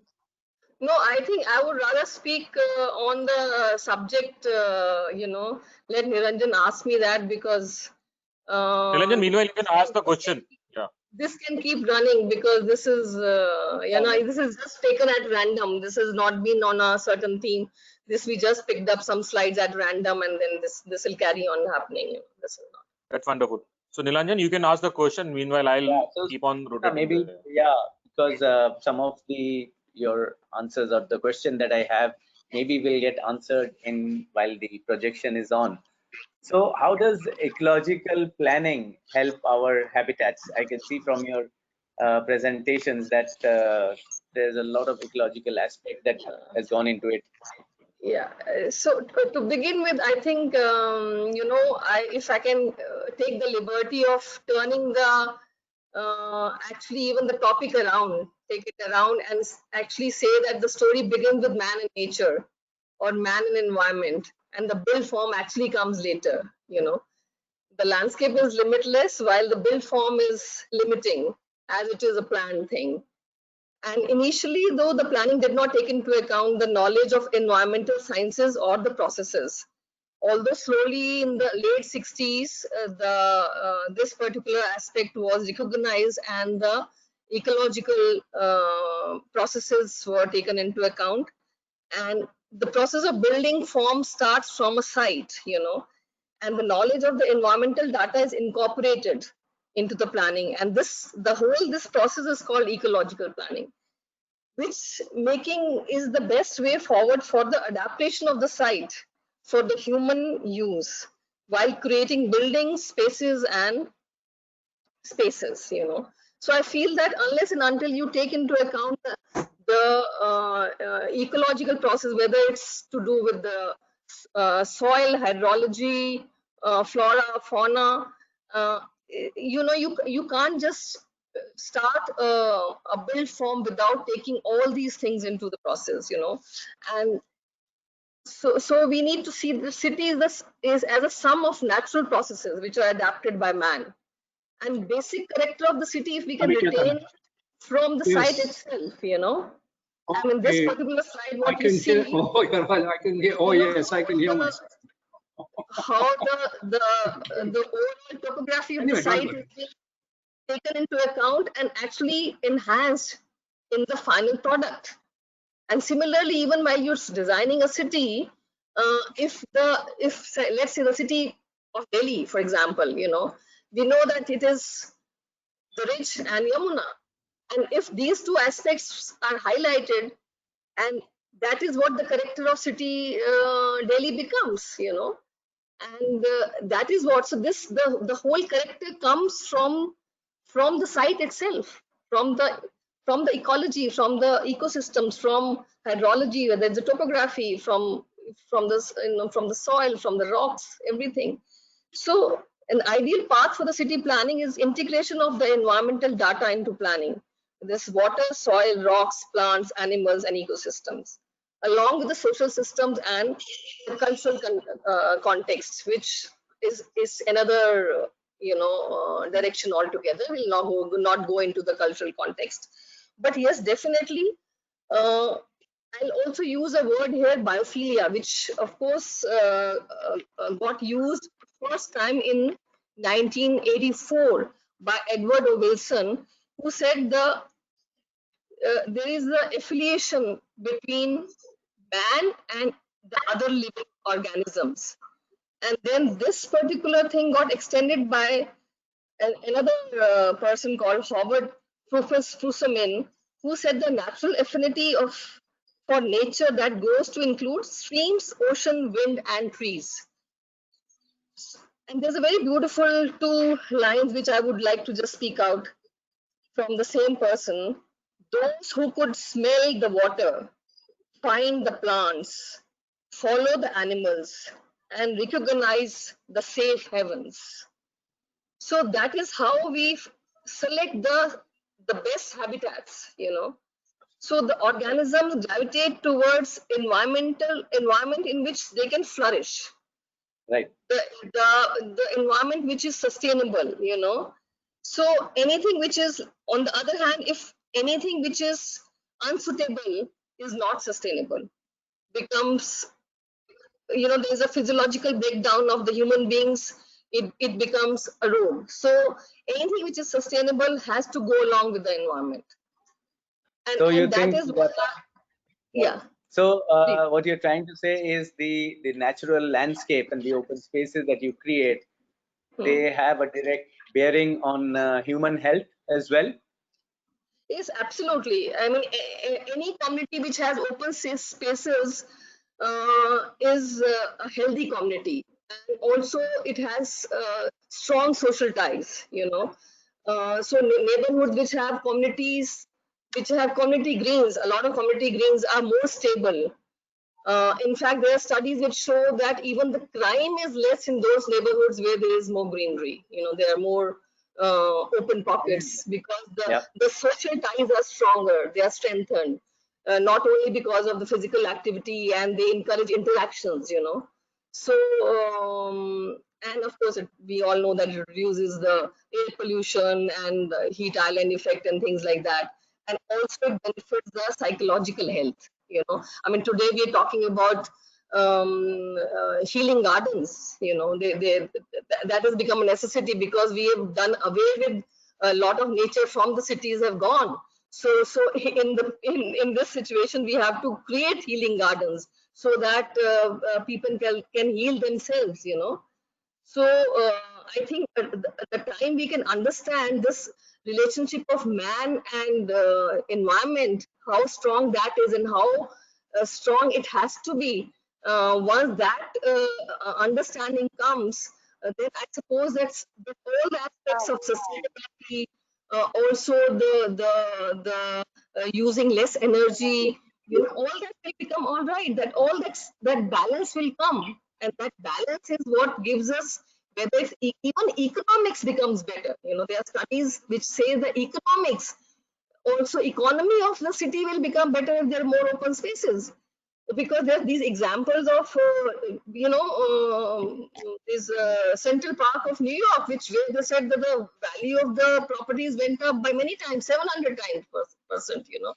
And even the new High Line, which got done a few years back in New York, I mean, the property value of properties goes up. So in each and every way, if we keep that balance right, we will flourish. Thank you. Thank you, Sujata. Thank you for your responses and a very beautiful presentation. Jasim, since you are live, let me come back to you. So a quick question. I mean, we enjoyed your... Yes, we can hear you loud and clear now. So how do you consider... Yes, sir, we can hear you. How do you consider this integrated land management, you know, with the conservation of biodiversity, conservation of energy, forestry, etc., you know, in your landscaping? How do you integrate all that to address sustainability? Quick 2 minutes response. Since you've already gone through all the slides, the thing, theoretically, I really wanted you to walk with me around Suvidha here, which literally answers every one of your questions. Unfortunately, I can't take my iPad. I can only take the laptop, which I can't carry. My garden is behind me. Garden is behind me this side, except behind my back. So you can't see the garden. I'm stuck with that. Okay. We are in the middle of a forest here, by a special permission of the government. In fact, I was very happy to see the luminaries speaking ahead of me. When I did my first project international, it was where the great man built his Asiad, where I built the Bube as a very young architect, but after the Bube was built 2 years later, which was Buckminster Fuller's inspiration to me, which I put it there. They said, can we take it down? Unlike Raj, I said, no, you have a freedom to take it down and send it back to me, because I said, my job is done with you. Oh, you're showing this back again. One of the things I want to say before I close, I don't want to take too much of your time, I've already run through, is whenever I walk into a garden or whenever I walk into any space, I have realized the first thing to do is not the building, is the landscape. Get the landscape done. I find at least 40 to 50% of my clients agree to it straight away. They said, work your landscape, then work your service, then work every other of the 19, 20 projects the disciplines that you have.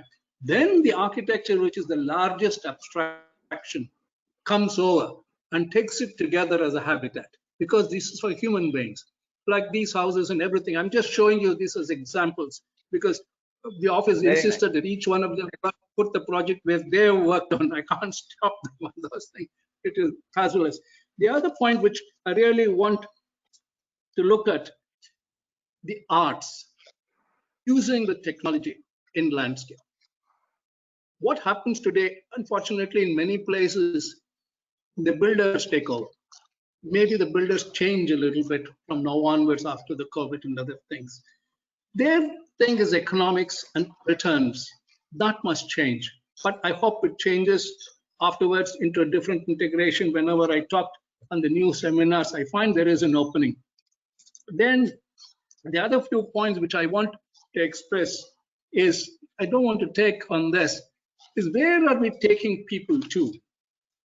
Are we taking on a journey or we are taking them on a ride? Ride is also a journey, but there is somewhere else. Something happens. And it's very, like one of the earlier speakers said, but I don't have problems working with government many times. Usually I run away for different reasons, like working on Lal Bagh and Kabban Park and Krishna Park and huge landscape. I do my job. I said, this is my design. You eat it or throw it. That's your problem. But you're saying I have bigger problems, not with my medium and small clients, not with the government, but with the great private, huge public sector. I have shown some of them. They very young top project management people come, they think they know everything. They're highly paid. They're highly paid. Whereas I, as an architect, I'm looking for a beer or a whiskey in the evening, scratching my head and said, when am I going to get a drink? When am I eating? Fees can come sometimes along with that, I don't pay. But there is something, because they're also going for names and things. But luckily for me, for 50 years, we have worked on various landscape. When I say the garden must come in, yesterday I was listening to a top speaker. They said most architects are not getting the green inside. I said, sorry, the younger architects of mine, and we always bring the green inside. Every time I find it's not just the green that is landscape. There is much more to space in time. And the other big factor which I usually address to young architects is don't imitate the past. Learn from the past. If you want, copy a bit from the past, but don't imitate it. Go forward. You find something fascinating happens. And landscape to me is the most fascinating way. You play with space, you play with time, you play with light, you play with the senses. And remember, it's always for the human being. To say landscape exists by itself, like this thing, it's in the middle of a village. I mean, a villager has never seen anything like this. When he allows me to do something like this, he looks at me, initially stretched, then he says, sir, build me another 10 houses. I said, no, we build only one house per person and do something like this. And this is what I wanted to emphasize this. The third level and the fourth level cities or urban sectors, which are going to grow like this in Kunur down there, Light and Life Academy down there.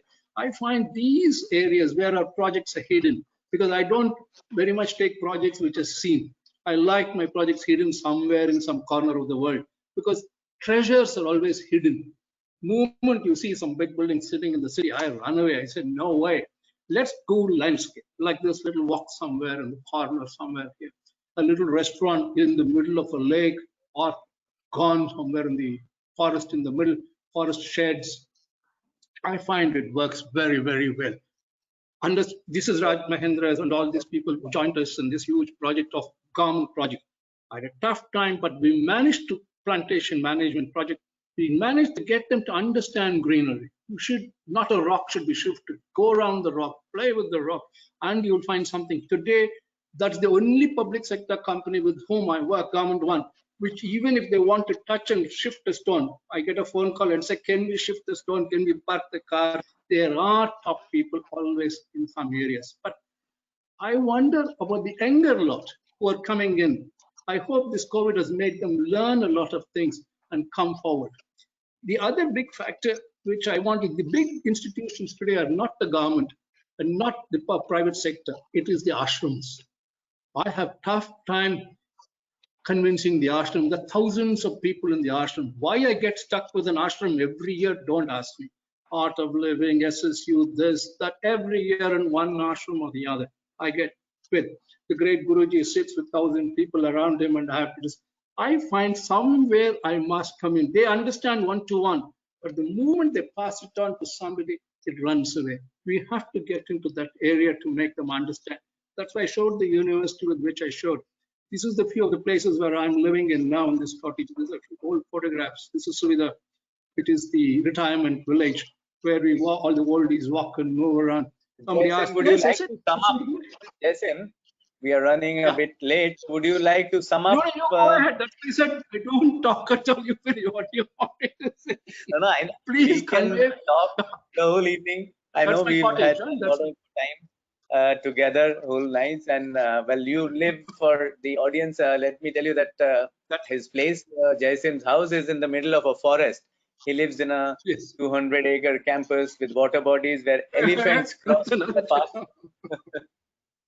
And you have to wait for the elephants to pass where there are no boundaries, there are no compound Yes. walls. What Houses tiger? like Leopards used to come sitting in front of me.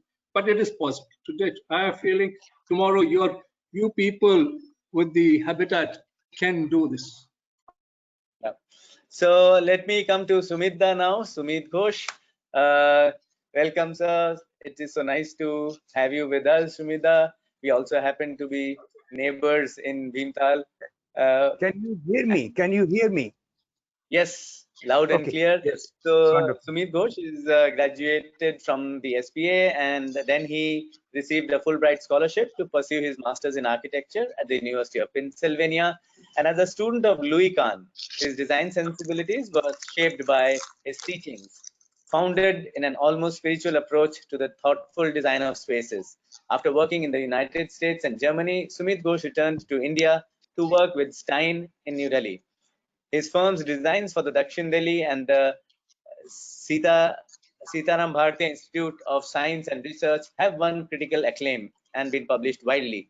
He, along with Suchitra Ghosh, won numerous national awards, including the Architect of the Year award in 1992. He also teaches in SPA. He's part of the jury in several schools of architecture, and he has served on the board of advisory panel of HUDCO and the DUAC.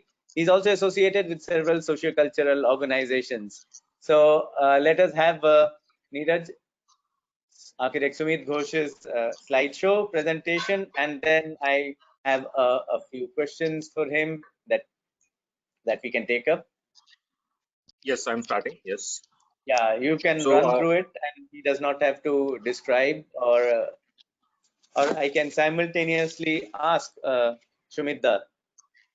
yeah, Yes. I'm So running his I've been presentation. through Meanwhile, you can your ask the question. sounds good. Also, I've been through your presentation, and the thing that comes to my mind that you don't differentiate between landscape and architecture, like the other presentations also we saw, and what Jaisim has also been talking about.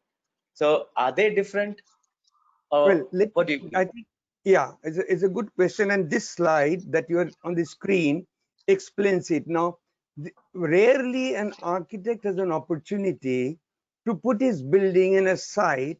Say it was a 60-acre site. The director said, where would you like to put the building? And we were going around this site where there were even cobras. But the amazing part was that I could select the area where we had rocks and a slope where I could hide the services. So this is one of the projects in Hyderabad for National Geophysical Research Institute. And we had very wonderful director who was very sensitive. So we could do this very, very dry building, a computer center, which was for a supercomputer. This what you see and slide is the National Institute for Aviation Training and Management in Gondia, which is in Maharashtra bordering Madhya Pradesh. The temperature here runs 45 degrees for months together. And I thought that there was only way how you could create an architecture where it could be what word we have been using, sustainable. So what we did, we instead of what I was asked by Praful Patel, air condition the whole building. And I knew they have no power. And air conditioning doesn't mean anything. After some time, it will be those machines won't work. So we did this whole project with central air cooling, and which worked extremely well. And for able to generate water, we had one central water body where I could have all the water flood into. This is, of course, a project well known. This is Sitaram Bharti Institute. Again, here, the internal court has what gives relief to the hospital otherwise, which normally is a very, very kind of a building where the patients come and you have to raise their hopes. So this was when it was built and we got the award and in 92, but I had to add one more floor. So I'll show you another slide. When a friend of mine said, when you add a floor, your award will be taken back.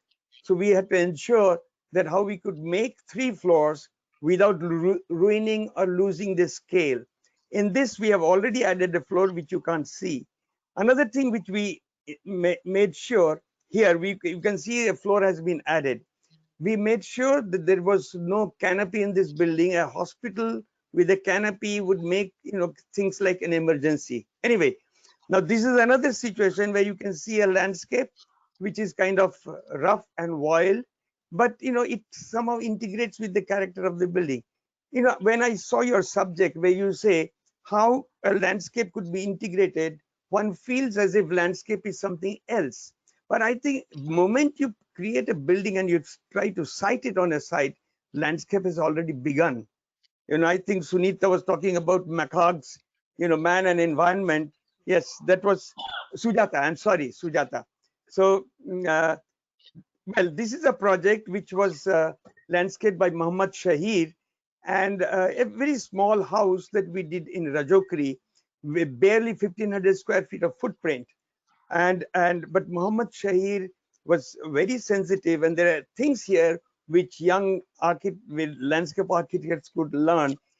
I don't know if I can show the details where he handled, but essentially he adapted and accepted most of the things that we had put. This was the plan of his, the design of his swimming pool tucked away on one side, where he created a kind of a mound to hide all these services. You can see the elements, the kind of, I don't know if you, now this, the house was in 2 floors. So you could see the basement opening up from the ground out into the sunken court. The ground floor also expanded, and how it was part of the landscape. You could make out here from the upper level, you could see the sunken court, and from the lower level, you can walk out into the sunken court. So the first floor, the ground floor and the basement both kind of share the landscape, and so that is what it was. You can, well, I don't think you have much time. We could have seen some of the details which Shahir had done, which is worth admiring, and his sensitivity to work of detail was interesting. There is one stone lamp which I had specially put somewhere, but I think it is not here, which was later on. This was done about 30 years back, but he repeated this in the Humayun's Tomb project. I could see those motifs he had carried out, but he executed this here almost like 30 years back. Well, what question you have? Because he's, I think, the last slide. Is Nilanjan there? Yeah. Okay. Nilanjan, yeah. So is there anything you want to ask me? Is this slide stuck? I don't know. Sir, I mean, slides are done, it. sir. Slides are done. This was the last. Oh, okay, okay. Yeah. So thanks. It was done with a rapid fire. No, Shubhita, this Was done with a quite. rapid fire, so, and before I could say something, the slide had changed. I wish you had given us some chance. I could have explained it a little better. Yeah, would you like to go back to any particular slide? One or two slides will be helpful. For example, Sure. The 2 slides which I thought was important. One was the NGRI building at, well, here this is almost done. But if you can go back to National Geophysical Research Institute, almost like the first project, what I was talking about, in spite of the fact that I had to, well, this is the Bharat Petroleum, BPCL's corporate R&D center. Now, this is the National Institute of Aviation Technology Management. Now here, well, as I said, we had to generate water to be able to run the cooling system. And apparently we could do that. We could harness all the water in the central green. This was a competition incident. It was a national competition which was floated by Airport Authority. And in a remote place like Gondia, we could somehow manage to get things done when the contractor had a lot of difficulty. We had to specify the pipes and the grades, and they wouldn't get you the kind of diameter you wanted, but somehow we managed it. Now, this is one project where if you see the plan, you would notice that the whole thing is around a central court. Now, this is Sitaram Bhatti Institute. This has been, you must have seen in many magazines. Yes. Essentially, the thing that was, which happened here, we moved the building 6 meters in front, and it created a sunken court and a garden that you see later on emerging. I've been there. Yeah, I have been there. In fact, you don't feel it's a hospital. Yeah, I know. The way and it's and designed. we made sure the canopy was a tree. I know the bokul, the Indian name, but I don't know the botanical name. It was the central, and this was the fountain. This was created because we shifted the whole building 6 meters ahead, and this we got the excavation was already done. So this sunken coat provided all the lights and ventilation to the basement, which has become now the OPD of this Right. kind of It's a very hospital. beautiful space. Yeah, Right. and well, as I said, that I think landscaping is not integrated. I mean, it starts use actually before your building is conceived, Yes. the landscaping is there, because you think Absolutely. of where do you site the building. That is where the landscaping begins. Unfortunately, here Absolutely. I understand that the landscape discipline as if it comes later. Imagine India International Center. Now, if I know, I have met some architects from abroad. They said, look, the landscaping of the India International Center is very building. I don't care for the building. Now, obviously, how you put the building, you can see that little tree, that is my canopy. And this tree grows very slowly. So even today, it is not very big. But it's one of the most beautiful trees that I found, punctuates the space outside. And the canopy, as you can see, is actually an open pergola. The idea being that let the patient, when he comes here, almost gets healed the moment he's at the entrance. You have hope Absolutely. rather than depression. So that is what I thought this building had provided, perhaps. And even now, I think the doctors who work there, they have Yes. said that they're happy to treat Yes. patients here. Absolutely. The OPD especially, which opens out to this waterfall and the fountain, and in the basement, it overlooks the garden. I think no one, I mean, that's what Sujata was also talking about, that how landscape can bring about healing, and Yeah, how the open spaces and the nature yeah, scape, how it yeah, helps in healing of yeah. human beings and natural health. I think it's very important. Thank you. Thank you, Shmita. Yes. Okay, thank you. Now, Yeah, you the have only something? other thing I was wanting to talk about the NGRI is the NGRI, we had to meander along the rocks. Though the orientation was wrong, like the Oberoi Hotel in Delhi, the orientation is wrong, but the site dictated it east-west. But somehow we managed to get the ventilation, the light in a manner that you could avoid the wrong orientation. Good. And Good. well, Thank you. I could not congratulate Ram Sharma for his award, but I'll do it. I'll call him up. Hmm. Yes, your Good. neighbors, Thank you you. can walk across I'll anytime. do it. Thank you. Thank you, Shamita, for your time. Thank you for your presentation. Also, we will move on to Vikas Vusekar, contemporary of ours. Neeraj, can we run his presentation? Also, a very beautiful presentation. I'll introduce Vikas meanwhile, that after his degree in architecture from the University of Pune, Mr. Vusekar completed his post-graduation from SPA New Delhi. Thereafter, he trained under eminent Professor Mohammad Shahir and later started his independent practice as a landscape architect with his wife in 1989.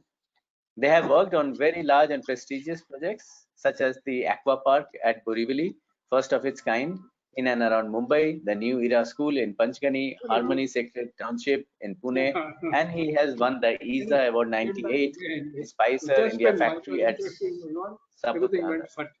So they are the only landscape architects whose works have been selected for the retrospective exhibition held in New Delhi to celebrate 50 years of Indian architecture from Pune. The firm has won various awards and accolades from Journal of IIA, the Indian Express Group, Concrete Awards, and the Isola General Design Award. Mr. Bosekar is working as a member of the Landscape Architects Panel of Pune Municipal Corporation. Welcome, Vikasji. Let us have his presentation, which is also brilliant. I've gone through it, and how he integrates all the elements of nature is worth seeing. Neeraj, yes. Yes. So it is started. It is again on the timer. Yeah. Okay, great. So could you So please you ask can this speak. question? Yes, I would also like to ask him. So how do you establish this harmony between the built form and your landscaping? And the second question also I will put it together, because while we see the beautiful slides, it goes together that you seem to be very close to nature again. So how do you integrate all these different elements of nature, the earth and the sky, the water and the earth and the wind, the breeze? It comes into all your projects, as we can see. Yeah. First of all, I just want to thank you, Nilanjan, and your team, and I'm very honored today and feeling great about the panelists and the eminent architects I am presenting myself today. See, the what your question is, the process of establishing a harmony between landscape and built form. I feel it starts well before we start actual landscape design. You see, because I think that establishing harmony between landscape and built form, one needs to study the existing site conditions and the surrounding sites or the surrounding landscape also, where we are having the site. Like I am working in Jaipur, I am working in Pune, I am working in Chennai. So it is how you relate your the total site with the surroundings as well as the architecture style, and then it makes, you know, the one can achieve the harmony. At the same time, I feel that if the architecture is having a strong characteristics or some sort of a vocabulary, then one can relate it in his landscape, like we have seen the Corinthian just now. Or otherwise, you can see in my other projects, if the site is having naturally some characteristics like swells are there, rivers are there, or other elements are there, then one can use it effectively in his design. And your second question, I would like to answer, because see, it is very important actually that I always feel that whenever I visit any site, the site gives me the clues, the vibes of the site. You know, if you are sensitive, you can catch that point and you can, you know, work on those lines of the site itself. So I feel that if you see the site, if you see my the designs also, you'll see the use of water is there. I feel that water acts as a very important element in our landscape. I feel that water is like a life. It gives joy and happiness for anybody who is using the spaces. And I feel that if you use the water judicially, then it can create miracles. It can become a heart of your project actually. So if you see my first project, the first slide, you'll see we have studied the site. There was a swell, and we have created a water body by using the natural swell, and we have created eco ponds at various levels. So all these things combined together, I think that you need to have an extra sensitive approach to achieve the harmony with nature, to achieve the good design and good site planning.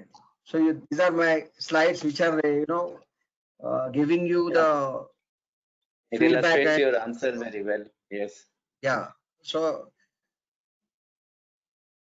all these slides are related with the titles, as you have you can see here. Yeah. See, now this project, what you are looking at is the project which we have worked with Farhad Khareghat, and the site was having, you know, the architecture was minimalistic. You will see the elements which we have carved out. This is the sunken court. It has got a lot of meanings, different ideas are there, usages there. You will see the courtyards which are interconnected. Actually, the building is interconnecting the several courtyards, and the minimalistic approach we have obtained here. Now, this is the bungalow which we have designed with architect from Pune.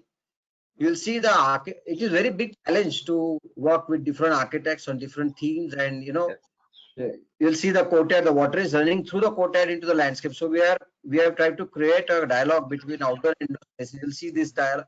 There is a water body which is coming out of the building actually, and it terminates into a swimming pool. Great. Thank you so much. We loved your projects. It's really, really interesting. And Jason has also shown a thumbs up. That's a great compliment. And thank you very much. And Sumita also applauding. And Neeraj, do we have any audience questions that we would like to take up, or do you think we should sum up? We are already short of time. Running out of time, so we should invite Mr. Mukul. Please invite him. So I would like to invite Mukul Goel, who's been patiently listening to all of us. Mukul Goel is a colleague from Jaipur. He's residing in Jaipur, but he has been the rapporteur for the evening, and I would request Mukul to sum up the panelist discussions today on this subject.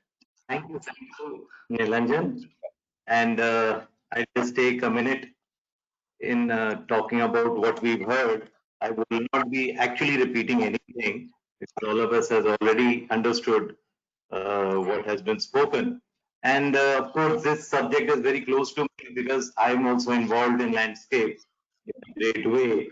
So it was of great interest to see how we had a whole panel of experts in various fields. And of course, we started with the most eminent personality, Professor Ram Sharma, and it was a big thing. I think at this age he was able to join us on the webinar.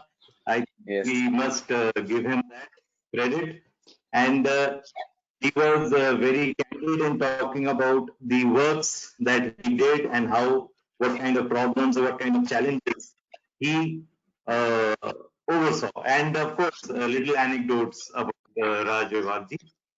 Well, it was a great thing to be meeting K.S. Radhakrishnan. I've seen quite a lot of his works, but for the first time, I got to listen to him. And being a sculptor, of course, he's one of the in fact, a sculptor is a very major source or a major source of delight in the landscape, because all of us landscape architects try to create locations or accents where an artifact or an artist can place his work. So he beautifully showed us some of his works. And we had, of course, Professor Jesam. I've heard him so many times, and it's always a delight to hear him again and again. So we got to see his slides separately, got to hear him separately. But one major thing which he mentioned, which the audience should have captured, is that as an architect, one has to bring the green inside. I mean, the architecture and the landscape are not two different things. They're one of the same things. And in fact, all of our panelists said that. In fact, architect Sujata Kohli also mentioned that the landscape part is limitless. I mean, it is extending into every aspect of architecture, and it's really actually a healing element to people living on that or using that particular built form. So they're all so well attached. And architect Sumit Ghosh, wonderful works, and we all have admired and studied his works. And it was a pleasure listening to him. And of course, one of the major points he mentioned was about rainwater harvesting, which every architect and which every landscape architect does or strives to do, so as to conserve as much as water. Because the first thing a client says is that, where is the water going to come from my landscape? So this was a myth which had to be broken, that there is water. It's just that we don't know how to harness it.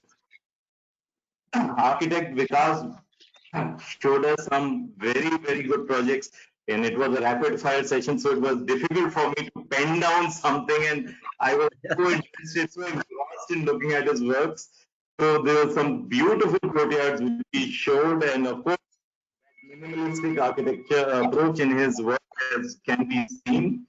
And one very important point which he mentioned was that it is actually a big challenge working with a variety of architects, because every architect has his concept, has his thought in his mind.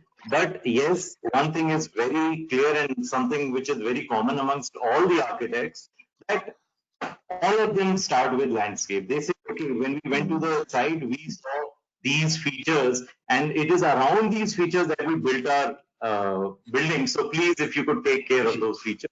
And that is very true. Sometimes we forget that landscape is not the last thing that happens on site. It is actually the first thing that happens on site. So that was a beautiful summing up of this wonderful session. by architect Vikas, and we all enjoyed it a lot. I think I don't Thank you. have to say anything. Architect Nilanjan and architect Neeraj, over to you. Oh, sorry. Thank you. Architect. Thank you, Mukul. Thank Thank you. you. I would like to, before ending and handing over to Neeraj, I would like to thank all our panelists who've taken out time today, Professor Ram Sharma and Professor Charanjit Shah also, who took pains to really go to his house in the morning, set up his webinar technically, and then actually be with him to guide him and be part of this. Sujata, thank you at short notice joining this forum, and such a nice presentation, lovely work. And Jaisim, always good to have you over and be with us. Shumidda, thank you so much for joining. Radhakrishnan had to step out. He had an engagement, but very fine works. We worked together. Very fine gentleman. He's an artist at heart, and sculptor is almost, working three-dimensionally with materials. And Vikas, great to have you and your time.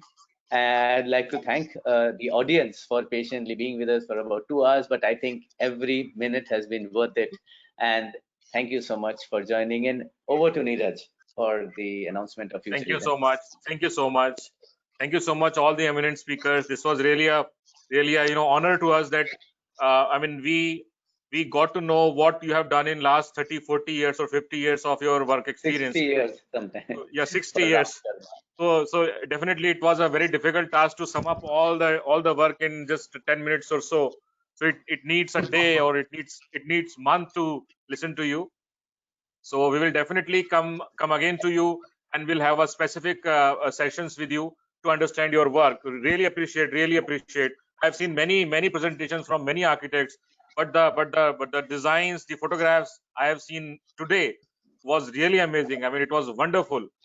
We wanted that this session should be very long, but unfortunately time is a limitation. So I thank you, all of you, on behalf of ASSOCHAM Smart Habitat Foundation. Thank you, Mukulji, for being with us. I know your task is the toughest one, because you have to summarize different speakers in one go. So and thank you so much for being with us. Now I just have 2 announcements to make. Please be with us just for 2 minutes. We have a next program on 25th of July, which is on new urbanization post COVID-19, and ASSOCHAM GEM Rajasthan chapter is doing this program under the able leadership of architect Tushar Sogani, who is the chairman of ASSOCHAM GEM Rajasthan chapter and is the managing director of TSDPL also. On that day, we have architect R.K. Vijayvargiya, chief town planner Rajasthan, with us. So please join us for that program. We will circulate the information of the program with you. And next, as you know, that ASSOCHAM conducts the GEM Green Building Certified Professional Training and Exam. So this time we are conducting this training and examination on 8th of August. So this is an online training and online examination. So we will circulate the information of this program also with you. So please join us for this 25th July program and 8th August GEM Certified Professional Training and Examination. So this training will be conducted by ISLE, Indian Society for Lighting Engineers, and Institution of Engineers, jointly by these 3 organizations. Thank you so much. Thank you so much once again. Thank you so much once again, sir. Thanks, everyone. Thank you very much Thank for you. inviting us. Thank you, Sumita. Thank you. Bye, Sujata. Bye, Sumit. Bye. Thank you so much. Thank you. Thank you. Thank you. Bye bye. Thank you. Thank you. Thank you, Let's Vikasji. have a recording. Maybe you can mail the recording of the proceedings Yes. to all the speakers. Yeah, That I would be love to nice. have a recording. Yeah, thank you. Yes, definitely. Neeraj ji. Wonderful presentation, sir. Nilanjan, thank you very much. Yes. Thank you, Vikasji. Thank you. Okay, bye, Jason. Sumitji. We'll catch up again. Bye. Shumita, we'll catch up soon. Bye. Bye bye. Thank you.